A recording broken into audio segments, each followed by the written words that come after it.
Bueno, entonces iniciemos con la clase el día de hoy. Ayúdenme a leer, Mari, y me da una explicación usted a Mayrani de lo que entiende de estas definiciones de derecho tributario. Hoy vamos a ver definiciones de derecho tributario y características del derecho tributario. Derecho tributario. Definiciones. Es el conjunto de normas jurídicas, principios y teorías que regulan la creación, imposición y distribución de los tributos y pertenece a la rama del derecho público. La rama del derecho que regula la potestad pública de crear y percibir tributos. Es el conjunto de normas jurídicas que se refieren a los tributos, normándolos en sus distintos aspectos.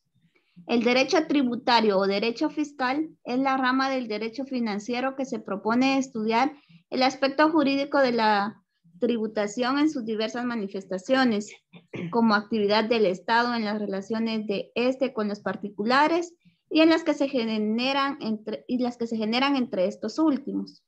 El derecho tributario es la rama del derecho público que regula todo lo relativo al nacimiento, cumplimiento o incumplimiento, extinción y modificación de la relación jurídica tributaria e identifica todos y cada uno de sus elementos, siendo el más importante el poder tributario por ser el origen del mismo. Bueno, pues yo entiendo, ¿verdad?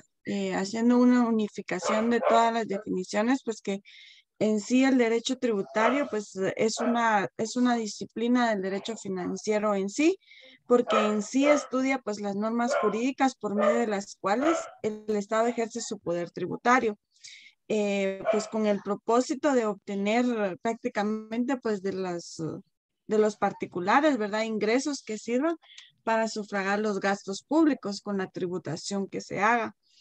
En sí, pues también el derecho tributario no está ligado en sí a la parte de la administración pública, sino que más bien está vinculado a la parte de las finanzas y la administración, porque si nos damos cuenta, el derecho tributario a la vez es muy cambiario. Hoy en día están las facturas electrónicas, que es una forma mejor de fiscalizar los tributos que tengan las empresas. Gracias, Amanda. Una pregunta, no para usted, sino que para el que quiera contestar. ¿Por qué se relaciona el derecho financiero con el derecho tributario? Y no me van a decir que no saben porque lo vimos el semestre pasado, que inclusive yo les di derecho financiero.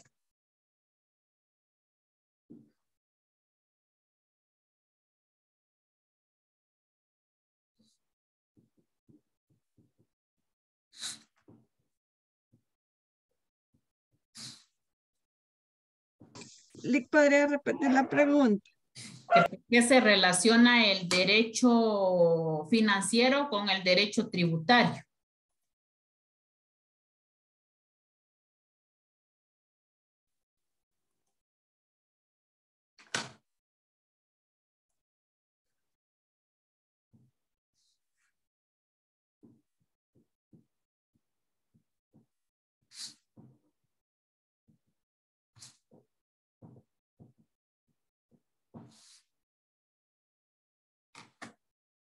¿Ninguno? ¿Qué regula el derecho financiero?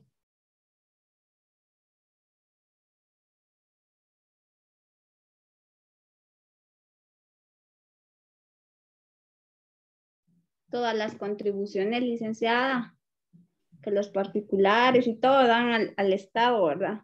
O sea, financiero, todos los ingresos que percibe el Estado, tributarios. Aquí ya vamos a entrar a la rama de todos los impuestos.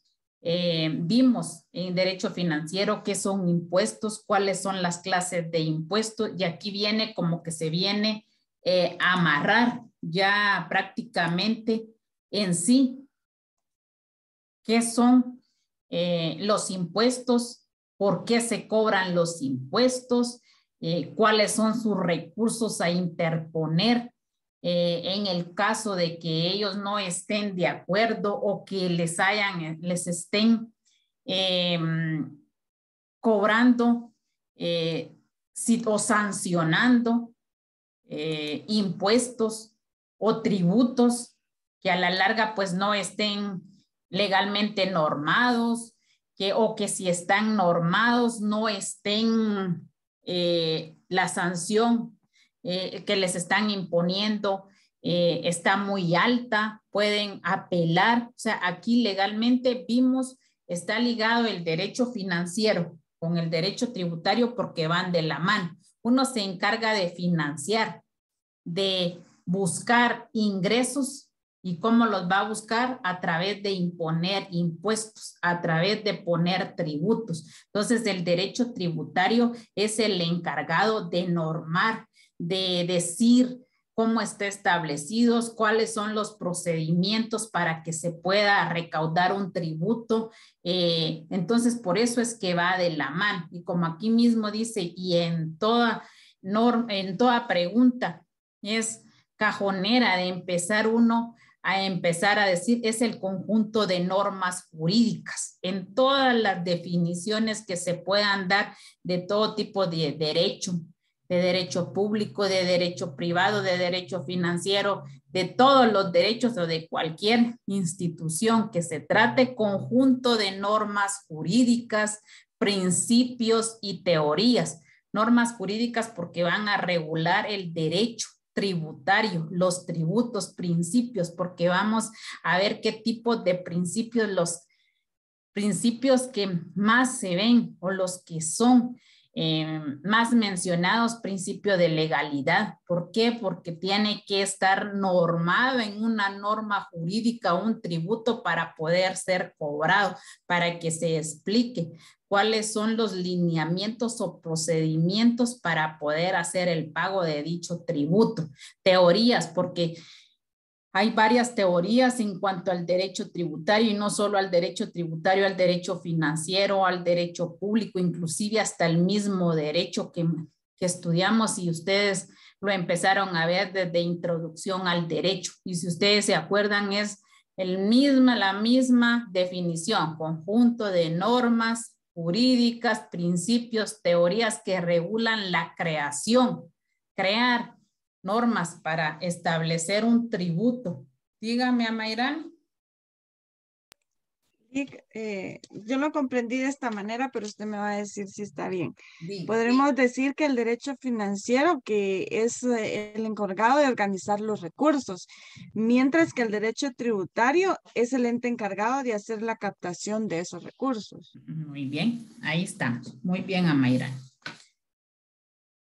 Dice, la creación, imposición y distribución de los tributos y pertenece a la rama del derecho público. Una segunda pregunta que yo tengo aquí, porque si ustedes se dan cuenta, al principio me preguntaba, no sé si Mari en uno por WhatsApp, creo yo que me preguntó qué material íbamos a utilizar. Vamos a utilizar el sistema del que esté en clase, porque yo me voy a dar a la tarea de hacer aquí las preguntas. Yo tengo una que ya la definió Amairán y desde su punto de vista y espero que no vaya a cambiar la postura de que los exámenes los hagamos presenciales. Yo espero que sigamos en el mismo lineamiento porque ya no quiero hacer los exámenes virtuales, sino que vayamos a la U y ahí mismo los impartamos para que cada quien agarre su hojita y empiece personalmente a responder las preguntas que dimos en clase. Por eso tampoco me quiero dar la tarea de no darles clases, sino que estar dentro de la clase porque así aprenden ustedes y aprendo yo. ¿Por qué el derecho tributario es una rama del derecho público? Licenciada. Hable. Licenciada. Sí. Fíjese que yo estaba investigando por acá y más o menos ahí encontré una definición que me pareció interesante. Dígala, Ezequiel. La voy a compartir. Dice que El derecho tributario es la disciplina del derecho financiero, que estudia las normas jurídicas por medio de las cuales el Estado ejerce su poder tributario con el propósito de obtener de los particulares ingresos que sirvan para sufragar el gasto. Esta la encontré en una maestría del derecho tributario de la Galileo. Muy bien. Y yo siento que se ajusta a lo que hemos estado diciendo. Por eso, como decía Mayrani, venimos amarrando que como que el derecho financiero, ¿qué dice ahí, Ezequiel? El derecho tributario es la disciplina del derecho financiero, que estudia las normas jurídicas por medio de las cuales el Estado ejerce su poder tributario. Esto con el propósito de obtener de los particulares ingresos que sirvan para sufragar el gasto. El derecho financiero es el encargado de recaudar, de ver cómo se agencia de fondos para poder darles a la población satisfacer sus necesidades. Y el derecho tributario es el encargado de regular las normas jurídicas para la creación de tributos, o sea, impuestos, para que el sujeto pasivo, que somos nosotros los contribuyentes, podamos cumplir para pagar dichos impuestos. Por eso dice que para que sea cumplido un impuesto o un tributo tiene que estar plasmado en ley, y eso es a través del principio de legalidad. Otro principio que es y va de la mano el de juricidad, porque legalidad y legalidad, legal, plasmado, juricidad, que también está plasmado en una norma jurídica, el cual tiene que ser aplicado. El derecho financiero es el encargado de ver toda la recaudación, cómo se recauda y cómo se distribuye. El derecho tributario es el encargado de normar la creación de impuestos y que a la larga estos puedan cobrarse, poner, sancionar multas. Vamos a ver después que no se pueden exonerar los impuestos. Lo que se puede bajar o quitar son las sanciones y multas, pero jamás un impuesto puede decir quitémoslo o no lo cobremos. Lo único que se pueden hacer es quitar o exonerar las sanciones y multas. Entonces, aquí yo les preguntaba por qué el derecho tributario es una rama del derecho público, porque aquí mismo lo dice, porque es de crear y percibir tributos. El derecho público es la rama más extensa que ustedes como estudiantes de derechos próximos a cerrar la carrera, es la rama más amplia del derecho público porque englosa toditas o tiene unidas todas las ramas, no como el derecho privado, que el derecho privado yo a veces lo encajo en civil, mercantil, que son cosas privadas de los particulares. En cambio, el derecho público abarca lo general, abarca todo, encierra todo. Por eso estamos viendo igual, el derecho financiero era parte del derecho público porque regula los ingresos. El derecho tributario es parte del derecho público porque regula la forma como los contribuyentes van a pagar los impuestos. Entonces, en sí, si hacemos diferencias entre derecho financiero y derecho tributario, el derecho financiero es el encargado de regular cómo obtener más ingresos y poderle satisfacer a la ciudadanía las necesidades. Y el derecho tributario es el encargado de normar los procedimientos para poder cobrar los impuestos. Otras definiciones, leámoslas, Axel, y me ayuda usted, William, con dar un comentario de esas definiciones.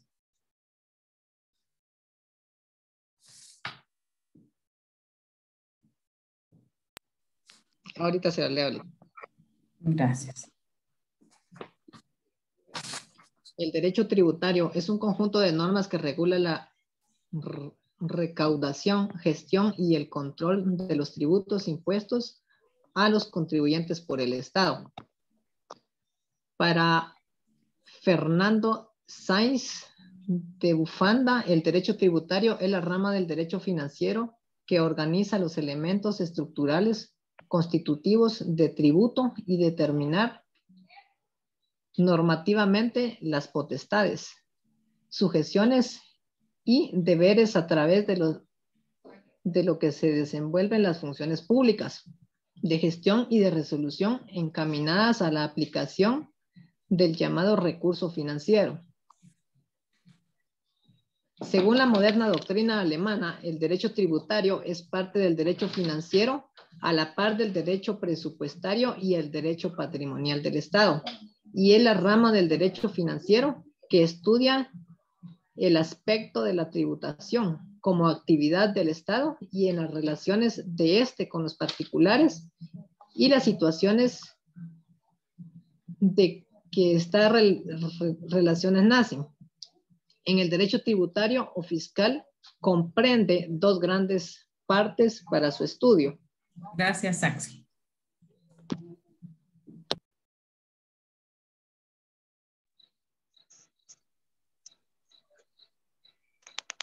Buenas tardes. Buenas tardes, William. Pues yo lo que considero es de que el derecho tributario es parte del derecho público y parte del derecho financiero, porque digamos que esos van siempre entrelazados, porque el derecho público digamos que es el que regula toda la gestión del Estado de una forma general, y pues el derecho financiero lo que busca, casi como su nombre lo dice, es finanzas y al mismo tiempo administrar las finanzas. ¿Y cómo obtiene estas finanzas el Estado? A través de los tributos que pagan todos los particulares. ¿Y cómo obtiene esos tributos? Imponiendo normas a las personas que ya en este caso se convierten en contribuyentes, las cuales hay, como usted tiene que cumplir varios principios de legalidad, tiene que estar todo escrito en una norma para que sea obligatorio. Entonces, el derecho tributario, pues es el conjunto de normas que rigen las formas en que el Estado recauda los tributos para poder realizar después las diferentes actividades que tienen encaminadas en el derecho público y en el derecho financiero. Muchas gracias. Lee usted a Mairanis y opina May. Aquí nos quedamos que dice que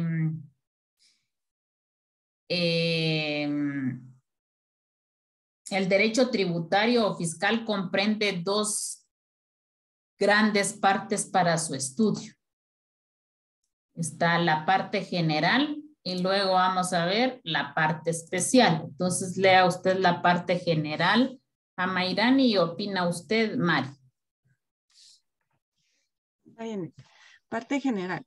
Es la parte teórica más importante, porque en ella están contenidos aquellos principios de los cuales no se puede prescindir en los estados de derecho para lograr que la coacción, que significa el tributo, esté regulada en forma tal que imposibilite la arbitrariedad.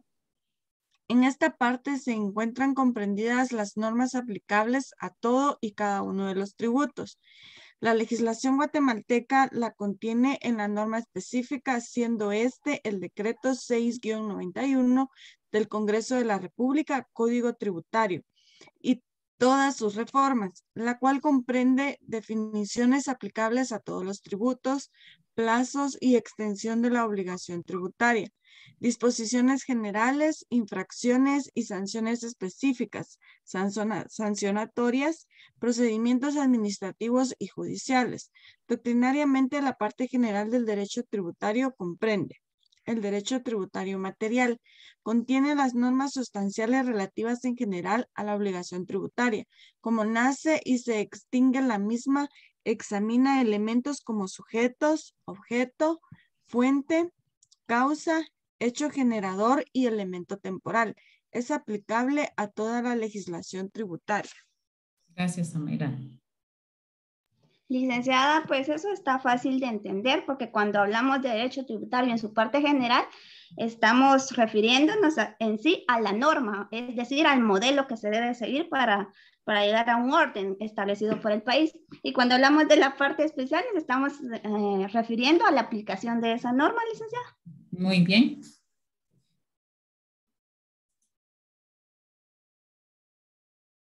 Lea, William, si me hace favor, y me explica Ezequiel.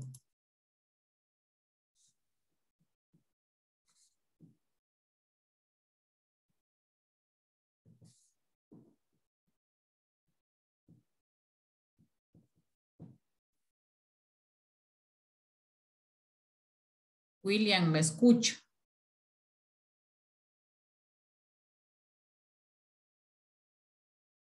Entonces leo yo y usted analiza, Ezequiel. Vicente, dígame. ¿Cuál necesita que lea, licenciada? Buenas tardes. Buenas tardes. ¿Está el derecho tributario formal? Va. El derecho tributario formal contiene la aplicación de la norma al caso concreto en sus diversos aspectos, especialmente la determinación del tributo. Su objeto es establecer la suma de dinero que debe pagar cada persona y cómo llega esta cantidad al Estado. Parte especial.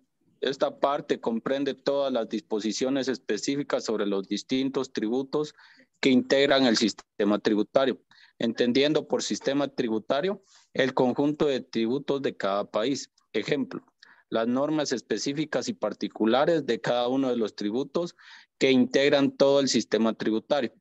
En nuestra legislación lo componen el decreto 26-92 del Congreso de la República, Ley del Impuesto sobre la Renta, ISR, y todas sus reformas. Decreto 27-92 del Congreso de la República, Ley del Impuesto al Valor Agregado, IVA, y todas sus reformas y otros tributos establecidos.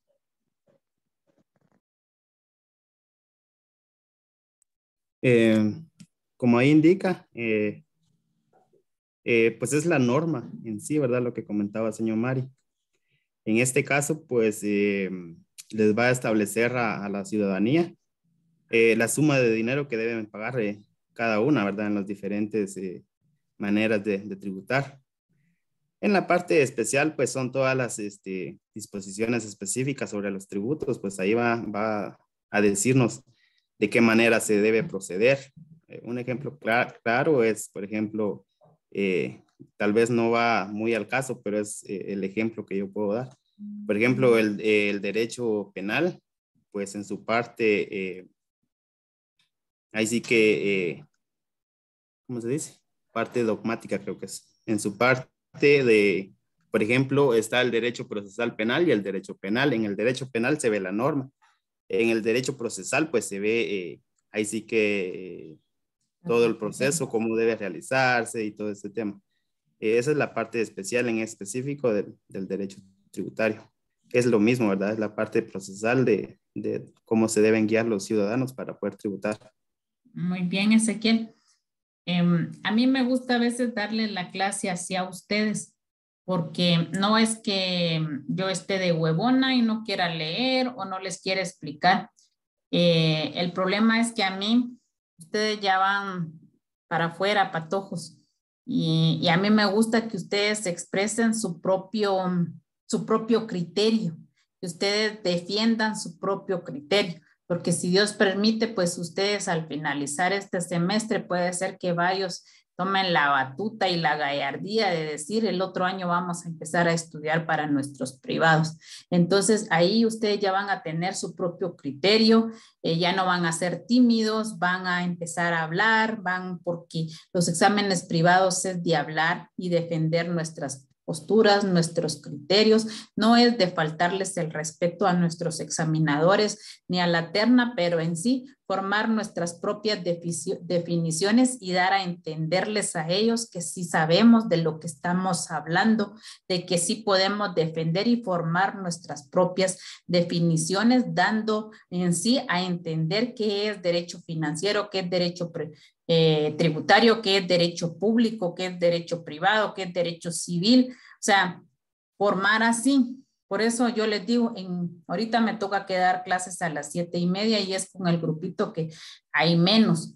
A veces solo se conectan 2, 3, 4 alumnos, entonces yo me doy a la tarea de hablar y pregunto y nadie responde. O sea, llevo 1 hora y media hablando, explicando, porque yo tengo que dejar grabada la clase, dando a entender de que sí di mi clase, aunque solo haya un alumno. Con ustedes, pues bendito sea Dios, me volvió a tocar y le doy gracias a Dios nuevamente la oportunidad de estar compartiendo con ustedes.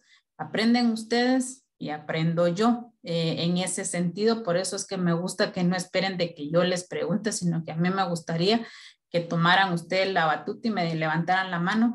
Yo quiero participar, yo quiero dar mi opinión. Vieran qué satisfacción tan grande se ve de que sí pueden exponer, de que sí han aprendido y están formando su criterio. Porque, por ejemplo, y esto no lo miramos ahorita, lo hemos visto siempre, ustedes lo han visto en los diferentes cursos. ¿Cuál es la diferencia entre la parte general y la parte especial? Así en términos sencillos.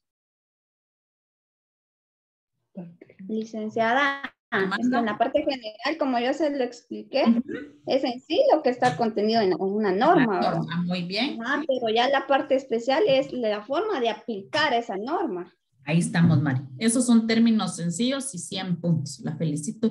Y sabe que me leyó la mente, porque mi comentario es, o mi posición es que la parte general es donde está plasmada una norma jurídica y la parte especial es cómo se va a aplicar lo que está plasmado en la parte general. Y aquí está fácil. Inclusive les puse unos ejemplos. La parte general es la norma en sí, por ejemplo, el impuesto sobre la renta. Así se llama la norma general, su decreto 27-92, y la parte especial es cómo se va a desarrollar el impuesto sobre la renta, cómo se aplica y en qué consiste. Por ejemplo, a mí cada mes me descuentan el impuesto sobre la renta sobre mi sueldo, además de que me descuentan el IX y me descuentan el plan de prestaciones. Yo más que todo en pagar eso se va a veces mi sueldo y mucha gente piensa que gano 10,000 y que brinco diera yo por ganar 10,000, y aunque ganara 10,000 solo en el impuesto sobre la renta, en el plan de prestaciones y en el IX a veces pago 2,000, solo de que se van estas contribuciones para el impuesto sobre la renta, para el plan de prestaciones y para el IX. Por eso ahorita quiero gozar del IX y por eso he estado tan necia de estar con el IX, porque no es un centavo que tengo 25 años de estar pagando en el IX y nunca lo he utilizado. Y no lo utilizaba porque es una burocracia triste y dan ganas de salir huyendo de ahí. Yo soy muy sensible, a veces he estado en la cola, a veces se hacen 2 horas de cola para que llegue un muchacho y le diga a la señora, mire, usted no, sí está inscrito, pero su patrono no ha pagado el IX, pero me lo descuenta, pero no lo ha pagado, así que se puede ir. Y el muchacho 2 horas haciendo cola. Entonces, así es el sistema que trabaja en Guatemala, que los patronos tienen la imposición de que por muy amado doméstica, muy agricultor sencillo, pero les tienen que pagar el IX. Y ellos son tan finos que le descuentan del sueldo a los empleados y lastimosamente a veces no pagan. En la municipalidad, hasta que entró el doctor Hugo Loy, se solventó deudas del IX que nos descontaban como empleados y nunca se pagaba. El doctor tuvo que hacer varias transferencias en varios pagos para poder nivelar y pagar las cuotas. Entonces, a veces los patronos se dan, y esta es una norma, no, el IX tiene su propia norma, tiene sus propios reglamentos, inclusive hasta a veces se da el lujo de emitir sus propios acuerdos. Entonces, y son normas generales, son normas que están establecidas y que se tienen que respetar. El problema es que a veces el patrono no lo hace. El empleado haciendo 2 horas cola desde las 6 de la mañana para que a las 10 de la mañana le digan que el patrono no ha pagado su cuota. Va. Entonces, una norma se plasma o se impone o se promulga para que se cumpla. El ICS tiene su propia normativa jurídica, pero lastimosamente a veces no la cumple, empezando por los empleados. ¿Por qué? Porque los empleados nosotros les pagamos y encima de eso se dan el lujo a veces de tratar mal a la gente, a las personas que estamos ahí, que no venimos. Yo mañana a las 4 de la mañana tengo que estar lista para estar a las 6 de la mañana y cuando llego al ICS ya hay casi 3 cuadras de cola, porque no son montones de gentes las que pagan el ICS y por necesidad a veces vamos y caemos ahí, porque exámenes que a mí me han hecho en lo particular cobran 300, 400. Y en el ICS, pues a veces solo los pasajes hay que gastar, pero hay que ir a esperar, hay que ir a que le den un trato a uno que ni se lo espera a uno, o sea, paga uno, pero a la larga también recibe injusticias que a veces uno pues trata de las maneras de defenderse, pero si se pone a la defensiva es peor porque lo mandan a uno de regreso, bien gastado y humillado y de regreso para su casa.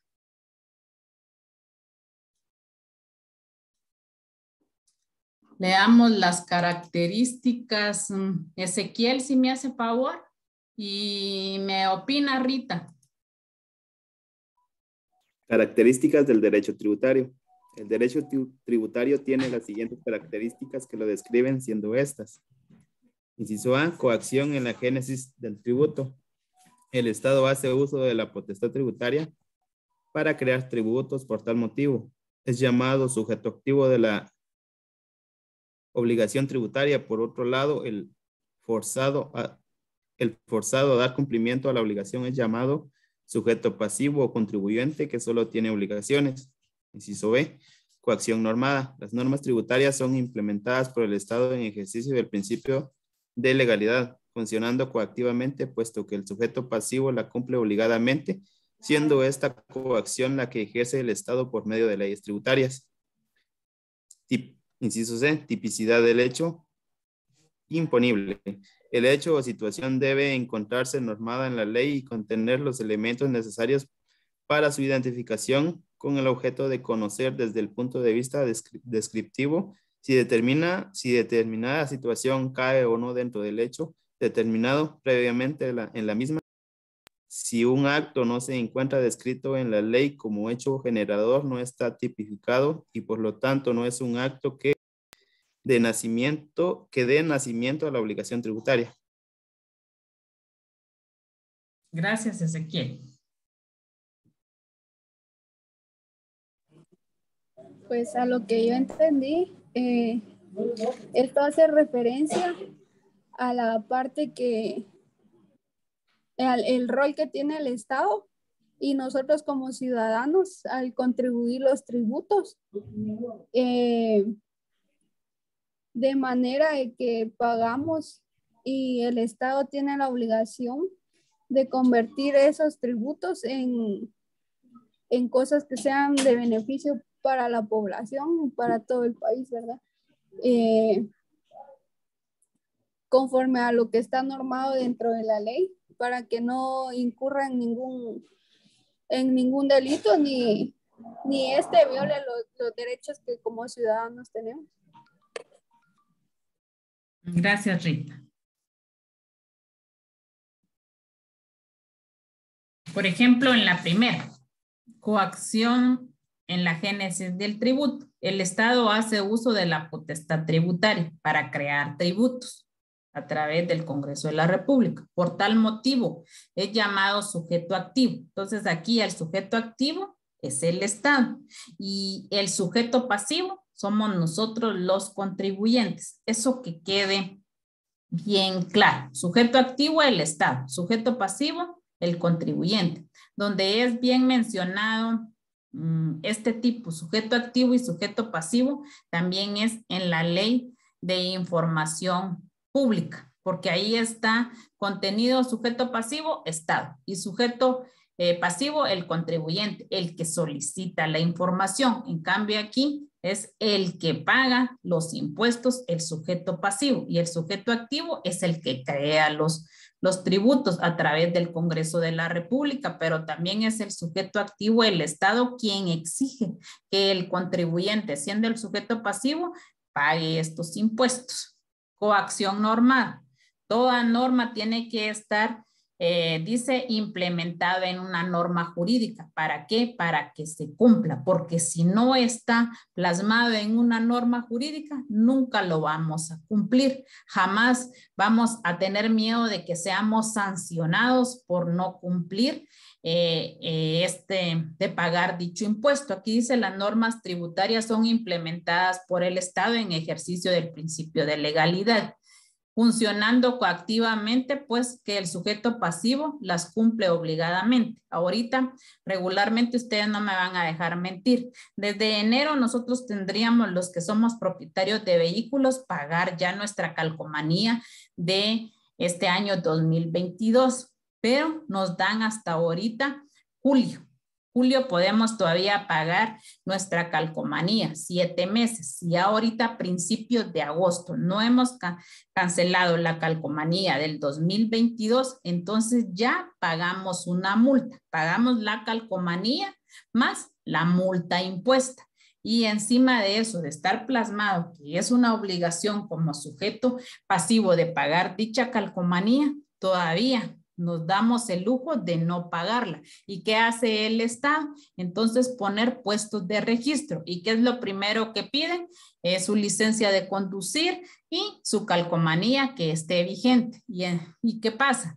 No tenemos nuestra calcomanía del 2022, además de que la SAT al momento de imprimirla nos va a generar la cantidad que tenemos que pagar más la multa que nos la está generando ahí mismo la SAT. Tenemos que ir a pagar todavía la multa impuesta por la Policía Municipal de Tránsito, donde nos extienden la infracción por no cargar nuestra calcomanía. A eso nos vamos sancionados a tener 2 multas. Una, porque a veces somos irresponsables que sabemos que tenemos que cumplir eso impuesto, porque desde luego nos damos el lujo de cargar un vehículo, es porque sabemos que tenemos que cargar todo en regla, y especialmente estos impuestos que se tienen, que no haya licencia esté vencida, nuestra calcomanía. E inclusive, jóvenes, yo últimamente me he ido a auxiliar a personas que han tenido algún tipo de accidente, aunque yo no puedo ejercer, pero al menos la gente me busca para tratar de orientarla o de ver qué pasa. Y me fui a topar con un caso de un accidente de tránsito de moto. Y para empezar le digo yo al piloto, ¿tenés tu licencia de moto? No. Es un error grandísimo. ¿Por qué? Porque va a comprar moto, lógicamente sabe manejar moto y lo primero que tiene que ir a sacar es su licencia.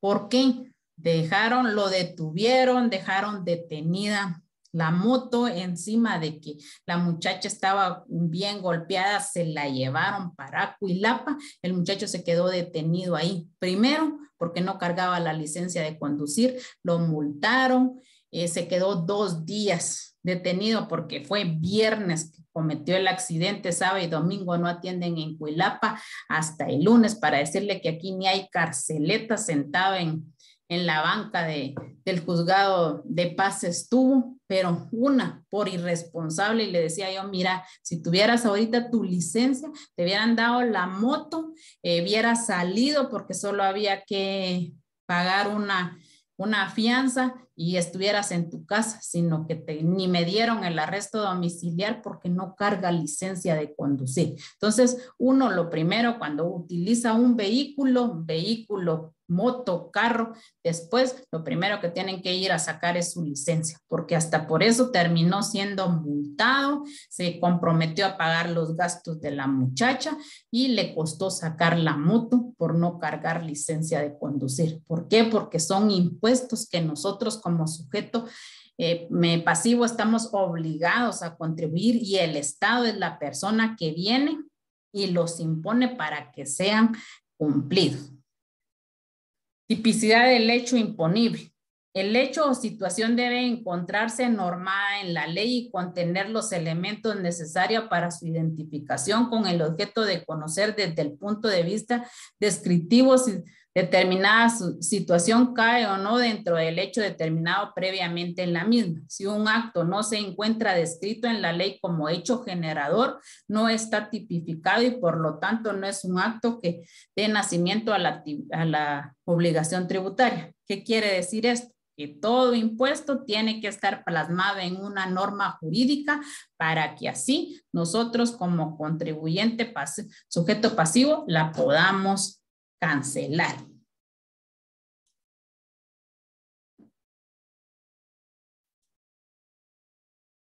Noelia, ¿me ayuda a leer?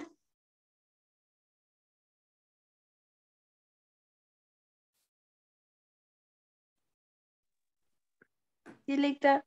Gracias.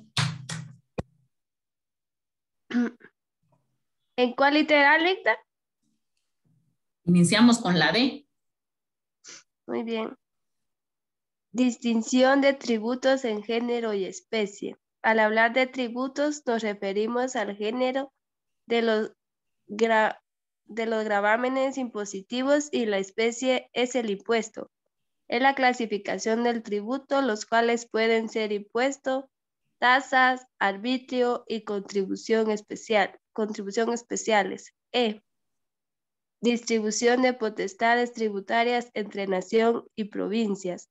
Se da entre los países federados en las cuales se debe de distinguir los tributos entre nación y provincia, debiéndose distinguir entre potestad tributaria estatal y municipal.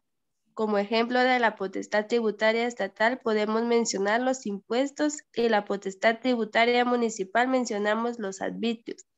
En la legislación guatemalteca no existe esta distinción. F. Interpretación no analógica. En el derecho tributario no se pueden crear figuras por analogía para llenar lagunas existentes en los elementos del tributo. Esta característica se encuentra normada en los artículos 4 y 5 del decreto 6-91 del Congreso de la República, Código Tributario y todas sus reformas. Gracias. ¿Tienen su código tributario para todos?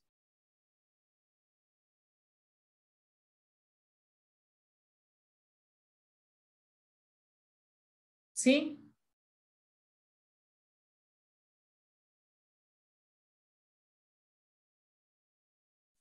Yo aún no, Ligda. En esta semana, primero Dios, lo tengo. Ay, gracias, Karina. Bueno, estamos hablando de las características de derecho. ¿Qué manda? En el código tributario, en la distinción de tributos en género y especie, inicia del artículo 8. Gracias. Sí, yo quiero que si lo tiene, vamos a leer el artículo 4 y 5, Zulma. Entonces, en género aquí, claro, lo dice. A los gravámenes impositivos, o sea, son los impuestos. ¿Y cuáles puede ser la especie? La clase de tributos, o sea, tasas, arbitrios y contribuciones especiales. Se dan cuenta que en derecho financiero vimos cuáles son los impuestos, qué clases de impuestos, qué es una tasa, qué es un arbitrio y qué son contribuciones especiales, para que aquí ya amarremos al derecho tributario cómo vamos a imponer dichos impuestos, dichas tasas, los arbitrios y contribuciones especiales. ¿Cuál es el género? Lo impositivo, cuáles son los impuestos, cuáles son las especies, qué clases de impuestos y cuáles son sus procedimientos. Entre distinción tributarias entre nación y provincia, dice aquí que, por ejemplo, estatal y municipal, y aunque en la legislación guatemalteca no existe esta distinción, pero podemos aplicarla en qué sentido. Por ejemplo, haciendo la diferencia que aquí en el municipio hay varios arbitrios y tasas que se imponen, tasas creadas por el Consejo Municipal, publicadas en el diario oficial. O sea, esa diferencia podríamos hacer, aunque dice que aquí no se aplica la de nación y provincias, pero para que ustedes vean que sí hay una diferencia, porque el Estado crea impuestos para pagarlo en general, en departamental, en municipio, es para todos los ciudadanos, son la imposición de los impuestos que se crean, y municipal son los impuestos o son las tasas que crea el Consejo Municipal para que los vecinos de dicho municipio se vean beneficiados, que a la larga contribuyen en pagar estas tasas o estas contribuciones para que así se mejoren los servicios. La interpretación analógica, por eso hay una parte en el derecho tributario que vamos a ver, la interpretación de las fuentes del derecho tributario. Y aquí está claro que dice que el derecho tributario no puede crear figuras por analogía para llenar lagunas existentes en los elementos del tributo. Esta característica dice que se encuentra en los artículos 4 y 5. ¿Qué significa esto? Que no puede crear figuras por analogía, que no puede estar un impuesto si no está plasmado en una norma jurídica. No podemos decir, vamos a contribuir a pagar, por ejemplo, barrer la acera, por decirles algo, pero no es una tasa que está establecida en la municipalidad. Tampoco la podemos pagar por analogía. Tienen que, al menos los impuestos tienen que estar plasmados en una norma jurídica para poderlos pagar, no aplicarlos o interpretarlos por analogía. ¿Qué dice el artículo 4? Cuando tengan su código tributario, entonces remarcan el artículo 4 y 5 que habla de la interpretación que no sea por analogía. El artículo 4 dice, la aplicación, interpretación e integración de las normas tributarias se harán conforme a los principios establecidos en la Constitución Política de la República, los contenidos en este código, en las leyes tributarias y en las leyes del organismo judicial. Por eso vamos a ver los principios que tiene el derecho tributario y cómo los analiza o los interpreta la Constitución. ¿Por qué? Porque a través de estos principios que están establecidos en una norma jurídica y especialmente en nuestra Constitución, tenemos que hacer apego a los procedimientos y no es por analogía. Como dice el artículo 5, integración analógica. En los casos de falta, oscuridad, ambigüedad o insuficiencia de una ley tributaria, se resolverá conforme a las disposiciones del artículo 4 de este código. Sin embargo, por aplicación analógica no podrá instituirse sujetos pasivos tributarios ni crearse, modificarse o suprimirse obligaciones, excepciones, exoneraciones, descuentos, deducciones u otro beneficio, ni infracciones o sanciones tributarias. O sea, definitivamente no se puede aplicar la analogía en derecho tributario. A falta de alguna norma o interpretación, se hará de acuerdo a los principios establecidos y analizados en la Constitución Política de la República. Pregunta a los ya próximos a salir y cerrar la carrera de Derecho. En derecho tributario no cabe la analogía, pero en derecho penal, ¿qué se podría hacer? ¿Qué se utiliza cuando no está establecida una norma o que hayan lagunas, como dice el artículo, ambigüedad o oscuridad? ¿Qué se hace para la interpretación y aplicación de una norma? Licenciada. ¿Qué manda? Se aplica la sana crítica razonada. Fíjese, Mari, que le voy a empezar a regalar su primer puntito. Ya lo tenía por ahí guardadito, pero está bien. Y me da gusto, porque no ha pasado de noche en los 10 semestres, en el 10º ya, para cerrar su carrera. La felicito. La sana crítica razonada. Entonces, aquí no cabe la analogía, no cabe que no hay alguna norma o algún procedimiento, que hay oscuridad, que hay ambigüedad para poder dar la aplicación o que le demos una solución. No hay exoneraciones, no hay excepciones. No se puede interpretar por analogía, sino que se tiene que interpretar de acuerdo, y vamos a ver los principios. Y yo, primero Dios, voy a estar con ustedes para explicarles esos principios, verlos, analizarlos, porque son parte fundamental y que ustedes los vienen viendo y van ligados juntos con estos semestres que los han visto.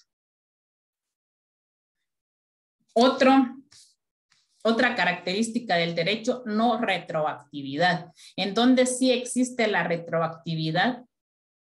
En el derecho penal. Siempre y cuando favorezca al rey. En cambio, aquí dice que en materia tributaria la ley no tiene efecto retroactivo.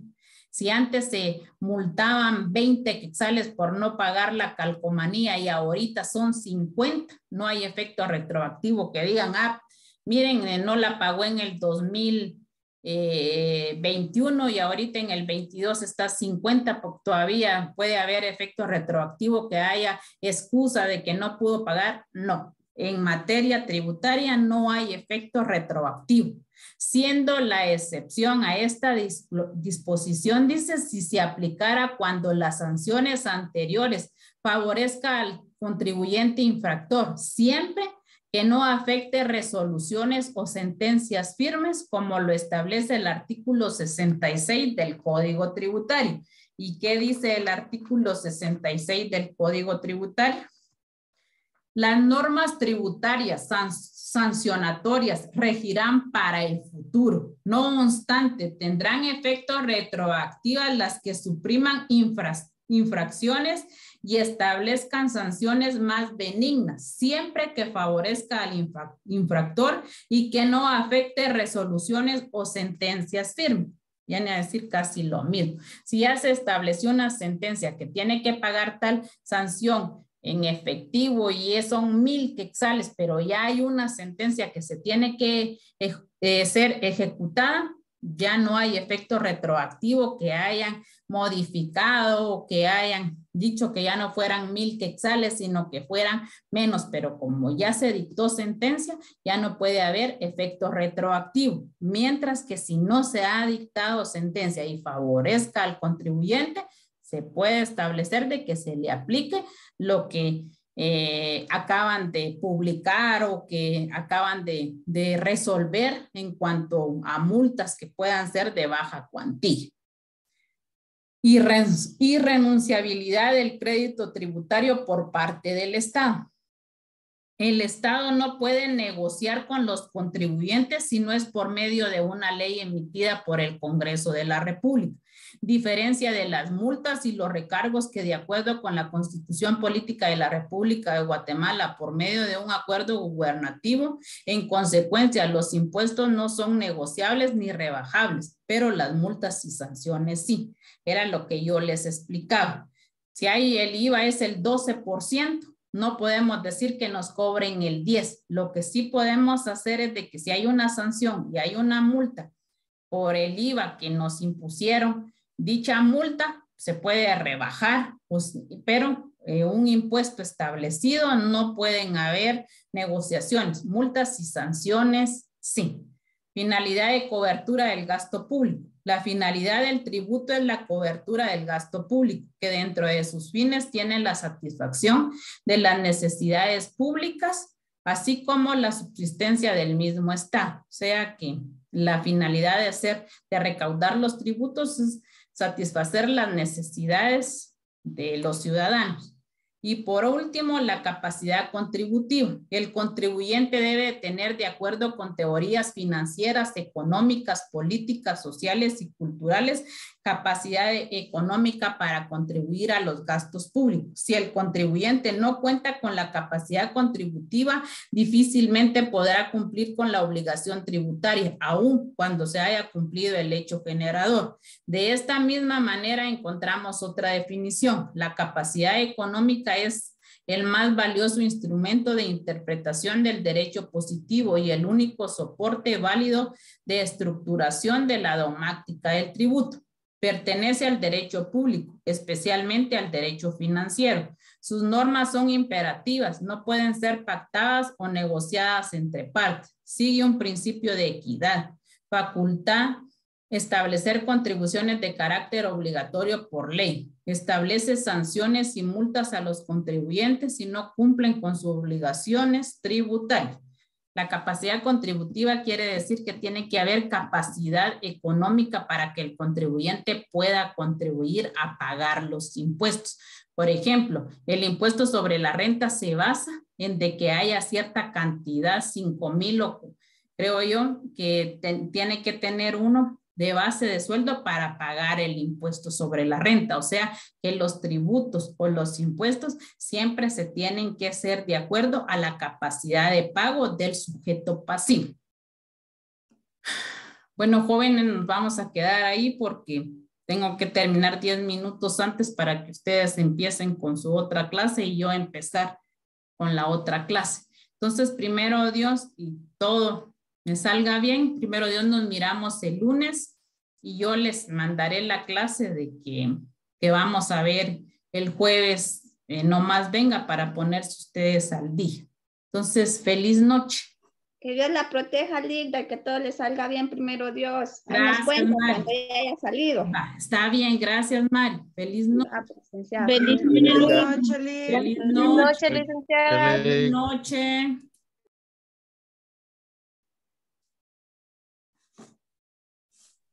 Feliz noche, Dicta. Feliz noche.